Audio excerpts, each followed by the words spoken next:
Hey everyone, how you doing? I'm Tim Holtz, Creative Director for Ranger, and I'm here with our artist, our in-house artist, we'll say, Debbie Tlach, and she's here to show us all about shrink plastic. She has some great ideas of how to work with shrink plastic and Ranger's products, so can't wait to see what she's got to show us this time. Fun. Here to talk about the shrink plastic. This is from Ranger, and we've got 5 clear sheets in here, and this is high quality plastic.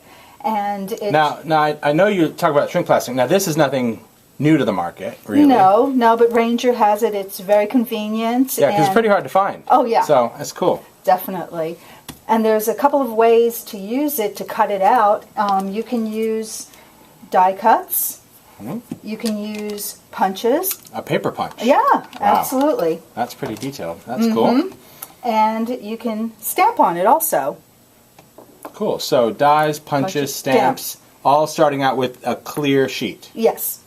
There's so many ways to colorize the shrink plastic. Yeah, I see you got tons of stuff out here. You do. You've got like a whole table full of your favorites. Oh, yeah. One of my favorites is the pigment inks. They show up really nicely. I put them on before I shrink it. It's cool because it almost looks, I mean, I'm sure the camera can't pick it up, but it's almost like chalky-like when it... Yeah, it kind of looks like suede to me. Yeah, that's cool. I love the colors. I love how vibrant that is. Yeah, it's great. Another thing you can use, which is not really something that you would think of, is inks, paints. But you would think of it, because you would think of paint. That's the whole thing. If it's out of the box, you're going to think of it. Yeah, these were both done with acrylic paints, but they give a different finish. This was a dabber, and this was Claudine's paint, and wow. I don't know if you can pick it up on camera. Holy moly, that's pretty cool. Like, so the dabbers looks like it got bubbly. That green one's all bubbly, but the studio paint kind of, it got a little wrinkly, but not bad. I mean, that's a cool texture. I would have never thought of doing paint on shrink. And you did this before you shrunk it down? Before I shrunk it. Oh, that's cool. So that was really cool. That's good for texture if you're going for that. Mm-hmm. And another way to colorize it is colored pencils, of course. That's one of the traditional ways. And the colored pencils will just color right on the clear plastic, or you have to do something to the plastic first? You should really sand it because it gives it a little tooth to hold on to the colored pencils. So just sand it just with like regular sandpaper, regular grit? Okay. Yes. Well, that makes sense. Yep. Cool. And another way to colorize is... Oh, now you're speaking my language. Yeah. The alcohol inks. And what's really great about alcohol inks is they you can see through it. Yeah, that's really interesting. Now I've noticed like that one of them is darker than the other. So did you use more inks or? No, actually this one I put the inks on before I shrunk it, and this is after. All right. So the one that's put on before, obviously it intensifies as it shrinks down. That's pretty cool. Mm-hmm. So alcohol inks, I mean, I guess that's definitely the benefit. The fact that they are for non-porous, you can either do it before or after. And you can also use a fillable pen. Fillable pen, yep. Nice. Another favorite way to do it. Wow, all right. And another thing that you can use is our pigment pens. These are great. To color on those. Mm-hmm. Cool. All right, well, let's see what you can do with the pigment pens. On this piece, I stamped with archival ink first. All right. So when you're stamping on shrink, can you any kind of ink, or is there something? I like to use the archival jet black. I think it's a great color. Okay, it's because it's permanent, or like because I know I've tried distress on shrink plastic, not really favorite. So it is permanent. Now, but I will say, like I have stamped with archival, and it takes quite a while to dry on the shrink. So do you have any tips? Because I know if I heat it, the plastic's going to shrink. So absolutely, because it's non-absorbent. It does take a while. You can walk away from it and let it dry. But I like to hit it with the heated craft tool, and I just hold it, about 6 inches or more above. So if you do that, if you hold it above, it's not going to shrink. And you just keep it moving. Okay. And if you see it move a little bit, you pull back. Oh. Yeah. Well, that's a good tip. All right, cool. Yeah, so here, I like to color on the opposite side. All right. To me, it gives it a little bit more depth. You'll see the stamping on one side, and you'll see the color through it. Behind it. Yeah. That's good. Cool. All right, so this is the unstamped side, so to speak. All right. Yes. And Just it's going easy just to Yeah. go in and color. And I like coloring on the other side because you really don't have to worry about anything. You just you can be really Staying messy. in the lines or anything. Oh, yeah. yeah, no problem. Cool.